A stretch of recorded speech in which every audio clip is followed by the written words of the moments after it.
Hi, this is Manny, And this is Ryan. And this is Fausto. and this is our Hive final project. So, the topic that we decided on to talk to these students about was culture and the lives of Moroccans. And what we had in mind was we wanted to get to know the students on a more personal level and just like learn how they live their day to day lives. And how we did this was through two video calls on Wednesday and Thursday, um, through FaceTime, and we used WhatsApp to communicate. Uh, and we also conducted a small survey. So, to start off, we'll be talking about their social life, and we're going to start with the school demographics. So, they had between 2 and 3,000 students at AUI, and they have the largest campus in all of Morocco. Most of their students live on campus, and they follow the US school system rather than the more popular French system in Morocco. And their most popular major is business, but they also offer degrees in computer science, engineering, communications, international studies, and architecture. So, in continuation of that, I'll be speaking a little more about the dorm life at AUI. So, the dorm situation at AUI is same sex dorms. So, only one sex is allowed in the dorm, and they actually have security guards to enforce this rule so that no opposite sex goes into the other dorm. And so, I was curious and I asked them, like, when can you actually talk to people of like opposite sex? And they said that there are lounges that are co-ed, and there that gives you opportunities to actually talk to other people other than your own sex. And they're a little strict on substance abuse, but we'll talk about that later on. So now I'll talk about the social events at AUI because I was curious how that aligned to CMU's social scene. And so with AUI, the university events were said to be not as good as the off-campus events by the AUI students. And I think this is attributed to the fact that AUI doesn't have Greek life, because at CMU we have at least some sort of Greek life, which gives life to the university events. So I thought that was pretty interesting to see. And additionally, they said the off-campus events were better because they were held at villas that they rented out. And the AUI students said that they really enjoyed the exchange program events, which were held about twice a semester for the exchange students. And yeah, so now let's move on to the next topic.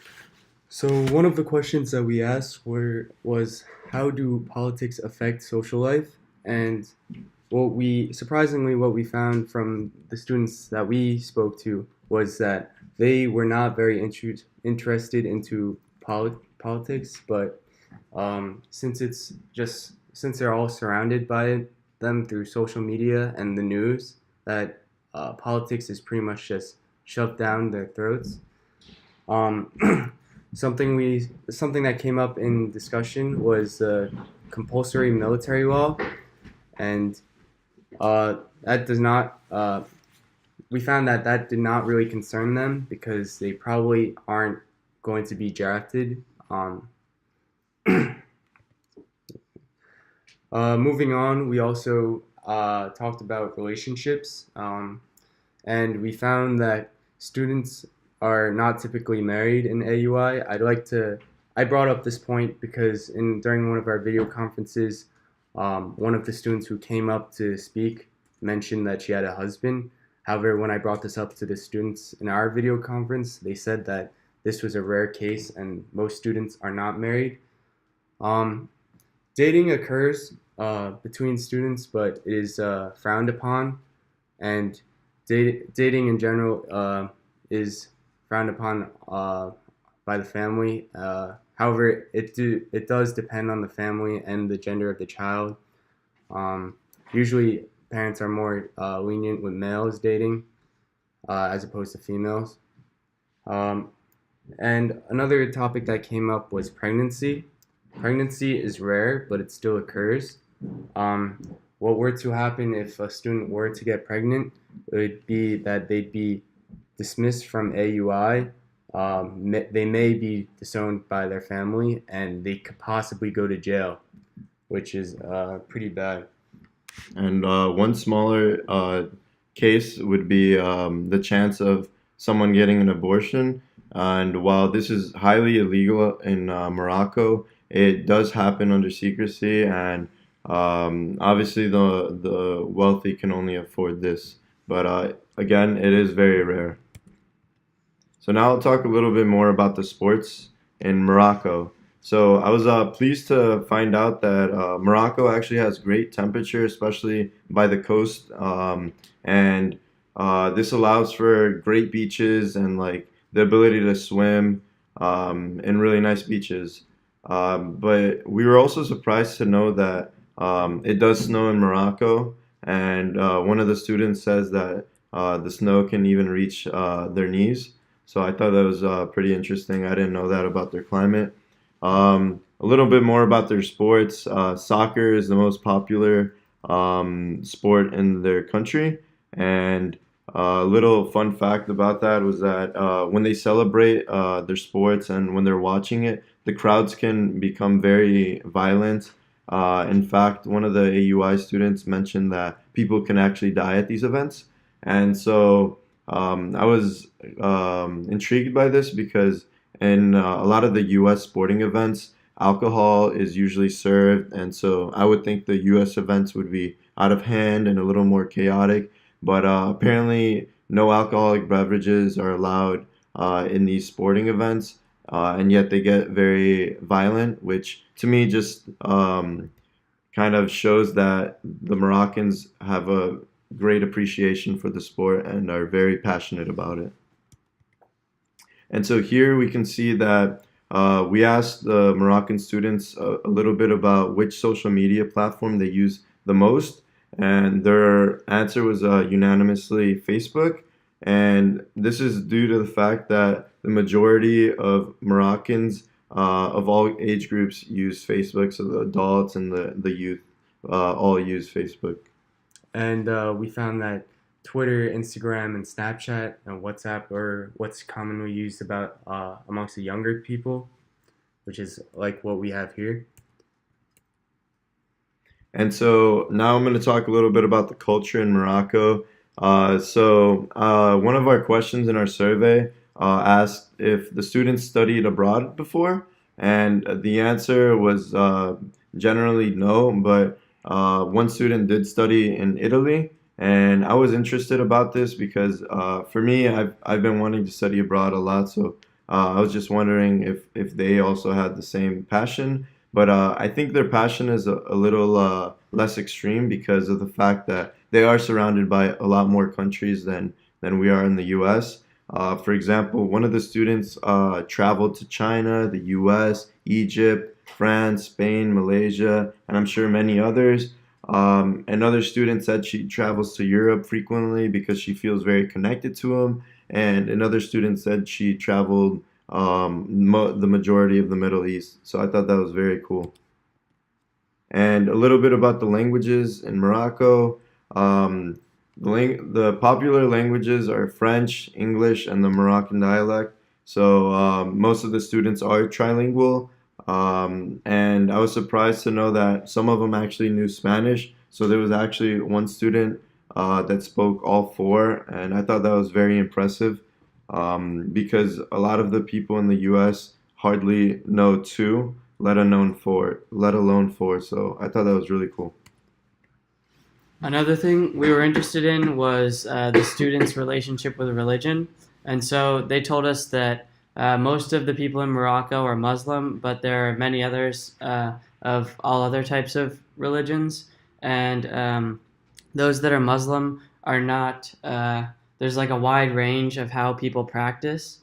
Um, one of their professors told them that the Quran is open to many different interpretations, and the way that you want to interpret it is how you should practice, because there's no like one definition of a good Muslim. And we also learned that their parents had influence in what religion they became because their parents were Muslim, so they were going to be Muslim.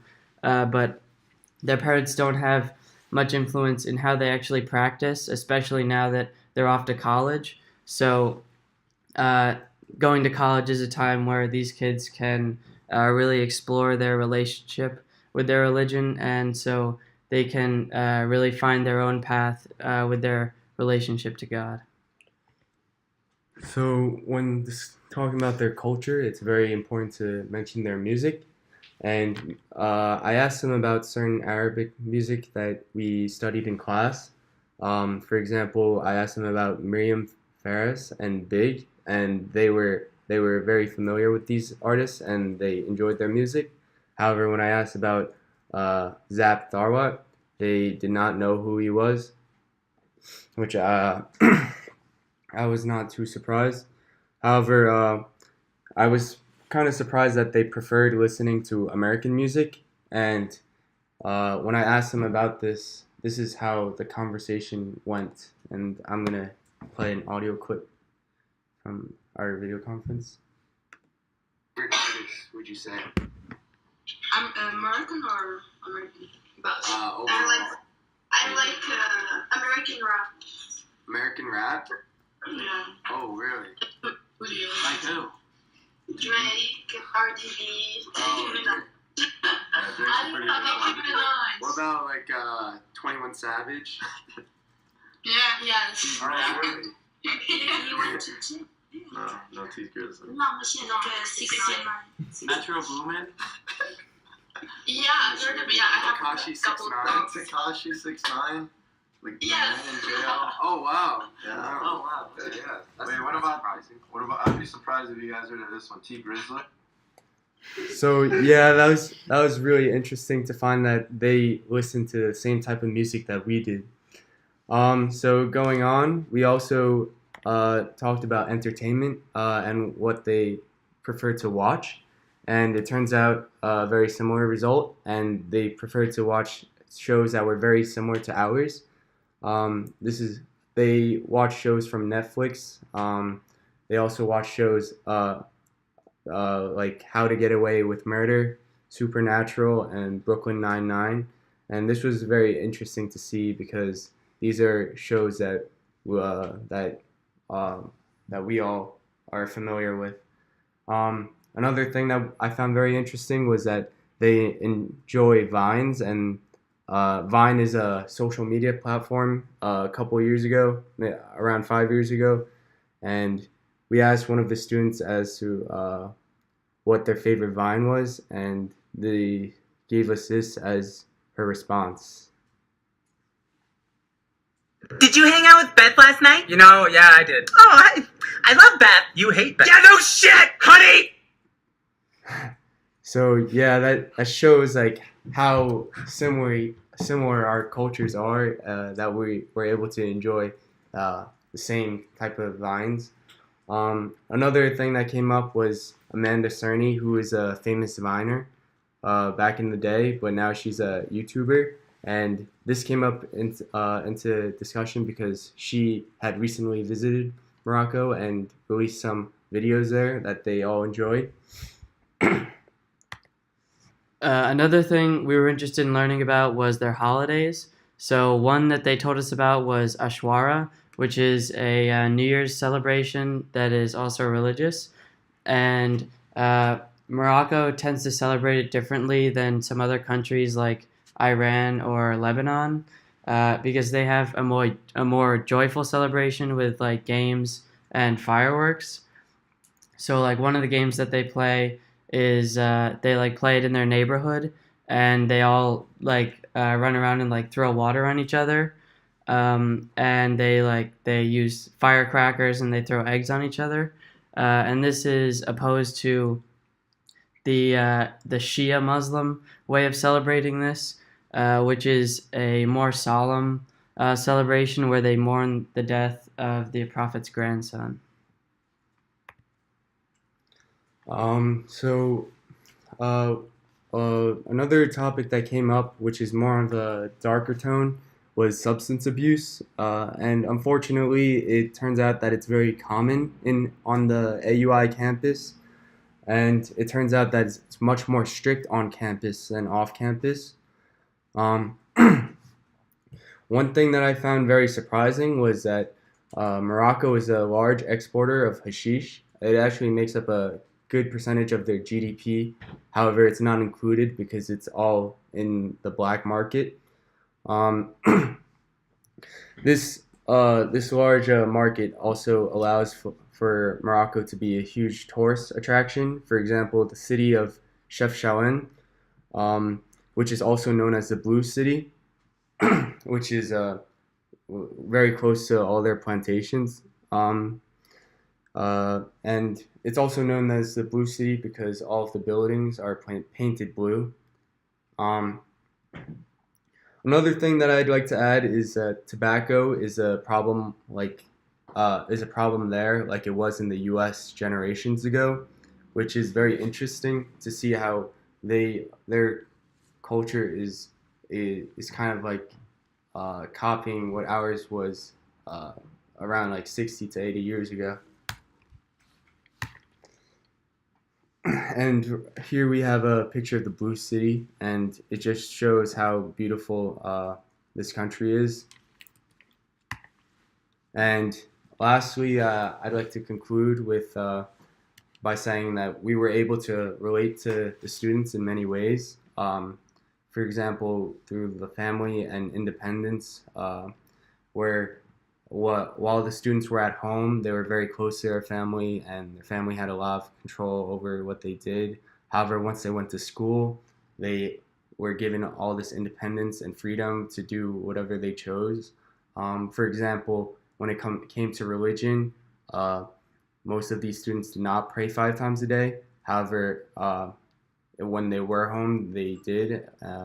And likewise here, at least for me personally, I went to church with my parents every weekend when I was home. However, now that I'm in school, I kind of strayed away from that. And we were also able to really relate to them through entertainment, as you saw that we have very common interests. Overall, we found that they were very easy to interact with, and the video calls were very fun. And we plan on actually having another one later to help them with their report. And yeah, we're looking forward to it.